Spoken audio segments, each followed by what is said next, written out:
Assalamualaikum, selamat datang buat teman-teman yang baru saja bergabung.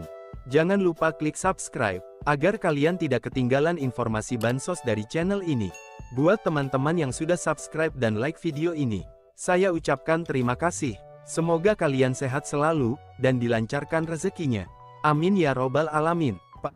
Dulu sudah sering kita sampaikan, insya Allah pada penyaluran triwulan kedua, kita tidak lagi menggunakan DTKS, tapi menggunakan DTSEN, di mana data ini telah dikelola dengan baik oleh BPS, lalu dilakukan koordinasi, pertemuan, dan terakhir kemarin kita koordinasi dan meminta validasi dari BPKP. Nah, untuk itu sebelum saya nanti menyampaikan tindak lanjut dari verifikasi validasi data oleh BPS dan BPKP, saya nanti akan menyampaikan masalah penyaluran. Sebelum itu saya minta kepada Ibu Kepala BPS untuk menyampaikan perkembangan mutakhir tentang DTSEN. Monggo, Ibu. Terima kasih Bapak Menteri Sosial yang saya hormati dan rekan-rekan media. Sesuai dengan yang pernah kami sampaikan pada beberapa bulan yang lalu, per 3 Februari kami sudah berhasil mengintegrasikan beberapa sumber data, terutama dari DTKS, Reksosek, dan P3KE per 3 Februari itu terintegrasi. Kemudian pada saat itu kami berjanji akan melakukan pemutakhiran untuk kemudian di triwulan 2 akan digunakan sebagai basis penyaluran bansos pada triwulan 2 oleh Bapak Mensos. Nah, sebagai informasi buat rekan-rekan media, kami sudah melakukan pemutakhiran dengan berbagai cara.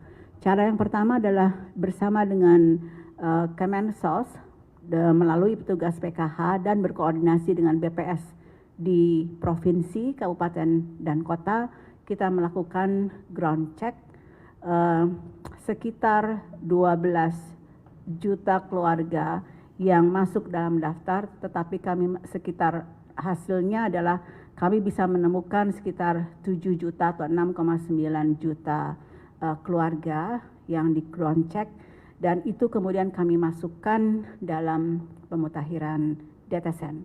Selain itu, selain ground check, kami juga menggunakan hasil-hasil survei lapangan yang ada di BPS, yang memang survei rumah tangga yang kita bisa rekam individunya, itu kemudian kami jadikan sebagai salah satu bahan update untuk DTSEN di versi 2 ini. Selain itu, setelah kami melakukan berbagai updating melalui ground check, hasil-hasil survei BPS plus data administrasi, kami melakukan rekonsiliasi dengan Dukcapil, dan tentunya hasil rekonsiliasi dengan Dukcapil ini kita harus betul-betul mengidentifikasikan NIK individu yang pas, sehingga ini akan meminimasi dari ketidaktepatan pensasaran bansos nanti yang akan dilakukan oleh Pak Mensos. Dan tadi terakhir Pak Mensos juga sudah sampaikan bahwa data yang sudah kami mutakhirkan ini kemudian kami minta validasi kembali dari BPKP supaya betul-betul nanti terutama yang akan mendapatkan bansos di triwulan 2 ini datanya sudah divalidasi oleh BPKP, sehingga udah ini jalur jaring pengamannya sudah berlapis-lapis, sehingga inilah yang kita katakan DTSEN dimanfaatkan untuk bisa meminimalkan ketidaktepatan sasaran. Demikian saya tambahkan. Terima kasih Pak Mensos. Terima kasih Ibu Kepala BPS. Perlu juga kami sampaikan bahwa tentu data ini dinamis sekali. Setiap hari ada yang lahir, setiap hari ada yang wafat, setiap hari ada yang menikah, dan setiap hari ada yang pindah tempat. Nah, untuk itulah kenapa kemudian kita terus melakukan pemutakhiran, dan kami ingin berterima kasih kepada Ibu Kepala BPS yang telah begitu terbuka untuk kemudian kita memperoleh data yang lebih akurat. Per hari ini setelah divalidasi oleh BPKP, setelah sebelumnya kami dan Ibu Kepala BPS juga melakukan koordinasi beberapa kali dengan BPKP, telah disalurkan, ya insya Allah per hari ini ada sekitar 16.500.000 KPM untuk program Keluarga Harapan dan Bansos atau bantuan pangan non-tunai yang disalurkan lewat Himbara dan juga lewat PT Pos Indonesia. Perlu kami sampaikan bahwa data ini tentu ada perubahan-perubahan bagi penerima manfaat atau keluarga penerima manfaat. Ada sekitar 1.800.000 KPM yang selama ini menerima bantuan karena hasil verifikasi menunjukkan bahwa mereka termasuk bagian daripada inclusion error, maka pada triwulan kedua ini mereka tidak mendapatkan lagi bantuan, baik itu mungkin PKH maupun juga sembako.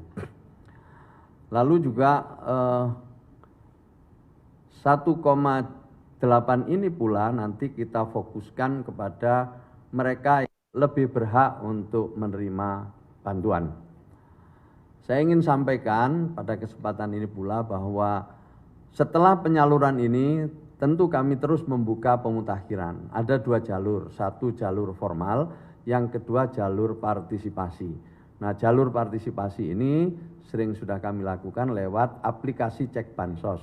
Di sana ada fitur usul sanggah dan mohon dilengkapi dengan beberapa persyaratan yang ada di situ. Nah, dengan begitu kalau rutin kita lakukan pemutakhiran dan partisipasi masyarakat luas terlibat ya dalam kegiatan pemutakhiran ini, insya Allah ya data ini akan semakin akurat ke depan, data ini akan semakin baik dan juga akan memastikan bahwa program-program bansos akan tepat atau lebih tepat sasaran. Saya kira ini tambahan dari saya. Mungkin ada, ya silakan ditambahkan. Menambahkan sedikit, Bapak Ibu, salah satu contoh kita memutakhirkan DTSN adalah dari hasil ground check dan survei-survei yang dilakukan oleh BPS, kita menemukan ada sekitar 785.000 orang yang meninggal, dan itu tentunya yang meninggal sekitar 500.000-nya ada di DTSN yang versi 1, sehingga di versi 2 ini langsung kami bersihkan. Gitu. Jadi salah satu bagaimana kita juga melakukan updating itu, karena tadi Pak Mensos bilang, pasti dalam sekian hari atau sebulan ini, apalagi 3 bulan, ada orang yang meninggal, ada orang yang lahir, ada yang juga mungkin pindah rumah, dan ini nanti semua pemutakhiran ini akan terekam di DTSN yang versi 2 ini. Terima kasih Pak. Ya, jadi sekali lagi ya, pemutakhiran ini penyalurannya tadi lewat jalur partisipasi atau jalur formal, nanti semua masuk ke BPS. Kemudian BPS akan memverifikasi, ya, dipadankan dengan metode yang sudah dilakukan oleh BPS. Nah, setelah itu sebelum kita melakukan penyaluran bersama-sama data yang sudah dari BPS itu kita validasi ke BPKP.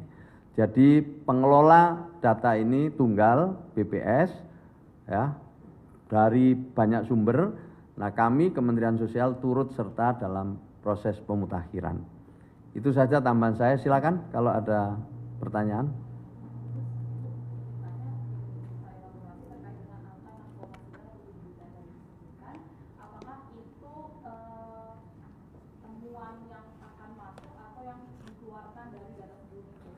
Jadi itu adalah ada beberapa kriteria kenapa kita memilih yang 7 juta itu, karena itu ada yang terindikasi exclusion error dan inclusion error serta diindikasi masuk dalam NIK yang tidak aktif, artinya belum masuk ke dalam DTSN.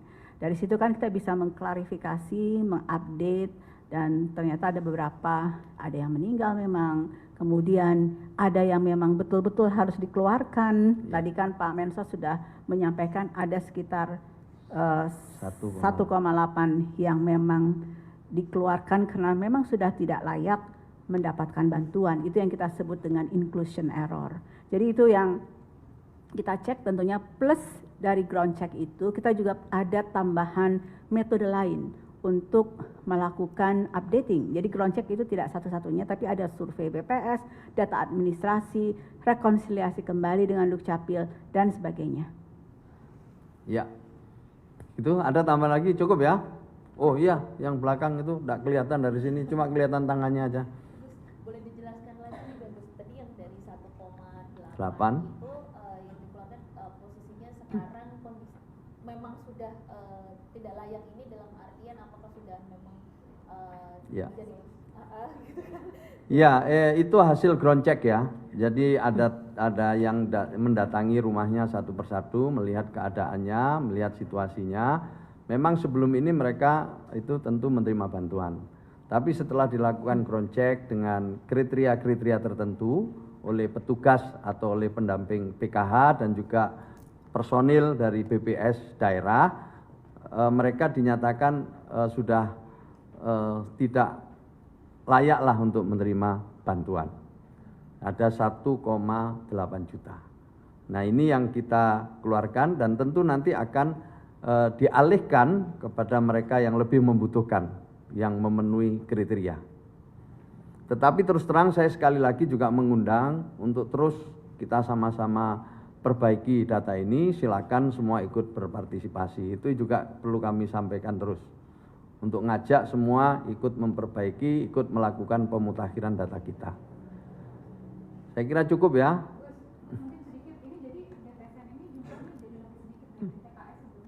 Oh, enggak, ya tetap. Maksudnya lebih besar, lebih apa ini? Apanya dulu? Oh, jumlah penerima. Enggak, jumlah penerimanya sementara tetap. Ya, cuman dialihkan kepada mereka yang lebih membutuhkan, lebih memenuhi kriteria untuk menerima bantuan. Jadi kan ada tadi inclusion error, ada yang exclusion error. Yang inclusion error itu adalah mereka yang semestinya tidak mendapatkan bantuan. Tapi yang exclusion error itu mestinya mereka mendapatkan bantuan tetapi tidak mendapatkan bantuan. Ya. Jadi yang 1,8 ini akan dialihkan kepada mereka sebenarnya yang lebih berhak untuk menerima bantuan. Jelas ya, saya kira cukup jelas itu. Ya, terima kasih Ibu, terima kasih ya. Jadi penutupnya sekali lagi teman-teman sekalian, data semuanya dari BPS divalidasi, kemudian diverifikasi, dimutakhirkan terus begitu setiap 3 bulan. Setelah itu kita akan koordinasi dengan BPKP, dilakukan validasi. Setelah ditemukan hasilnya, maka kami akan menyalurkan. Seperti itulah nanti insya Allah setiap 3 bulan. Terima kasih, selamat sore, wassalamualaikum warahmatullahi wabarakatuh. Waalaikumsalam. Terima kasih, Pak.